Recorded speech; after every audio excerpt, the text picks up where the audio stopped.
আসসালামু আলাইকুম। সম্মানিত ভিউয়ার্স, আজকে আমাদের সকলের প্রিয় ব্যক্তিত্ব আমাদের সামু ভাই। আমরা সকলে সামু ভাই আদর করে ডাকি। আজকে আমরা সামু ভাই এখানে স্থানীয় মানুষ, আবাদপুর অনেক অবদান তার রয়েছে। অবশ্যই স্ক্রিনে আপনারা দেখে চিনতে পারছেন। আজকে আমরা জানবো এই আবাদপুর হাটের কিছু কাহিনী ওনার কাছ থেকে। হ্যাঁ, আপনারাও আমার সাথে থাকুন। হ্যাঁ সামু ভাই, কিছু আবাদপুর সম্পর্কে বলার জন্য। আবাদপুর সম্পর্কে বলা, হাটের সম্পর্কে, হাটের খুবই একটু পরিস্থিতি খারাপ। তারই মধ্যে গরুহাটির কাদাটা নিয়ে খুবই সমস্যা। হ্যাঁ আচ্ছা ভাই, এটা খুবই ভালো কথা। আমি দেখছি, আমিও দেখতে পাচ্ছি আবার কাদা এতটাই বেশি, যেখানে গরু হাঁটতে পারবে, মানুষ তো চলতেই পারবে না। আমি আপনার কাছে একটু জানবো যে আবাদপুর হাটটা কত আগের থেকে শুরু হয়েছে। আমার জানা নাই, আমার মনে পড়ে না, আমাদের বয়স কম।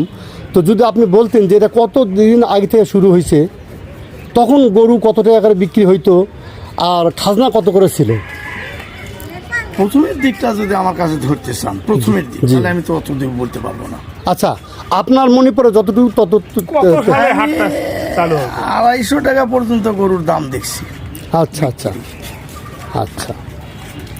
আর খাজনা তখন কত ছিল? তখন 10 টাকা। 10 টাকা খাজনা। তা এখন থেকে ওটা কতদিন আগে হচ্ছে ভাই? তা তো আমার বোধহয় বুদ্ধির একটু পরপরই। তাতে মনে হচ্ছে এখন থেকে প্রায় 50 বছর আগেকার ঘটনা। তা হবে না, হয়তো 30-32 বছর আগে হবে। কেন, এখন তো আপনার বয়স 60 প্লাস হয়েছে। 64। তার জ্ঞান বুদ্ধি হওয়া তো 10-12 বছর মধ্যেই তো মানুষের জ্ঞান বুদ্ধি হয়ে যায়। যাই হোক, আমরা কিন্তু বুঝতে পারলাম যে আবাদপুকুর। হ্যাঁ, কি হচ্ছে? একটু উত্তর দিয়ে হাটের সকলেরই আমাদের সামনে হজরত রয়েছেন, আমাদের সকলে পরিচিত মুখ আর কি। হ্যাঁ, সকলের পরিচিত মুখ। সকলের কাছ থেকে সহযোগিতা চাইবো, পাশে থাকবেন। ভালো লাগলে লাইক, কমেন্ট, শেয়ারের মাধ্যমে সহযোগিতা করবেন। আমিও ইনশাল্লাহ আপনাদের পাশে থাকার চেষ্টা করব। আসসালামু আলাইকুম।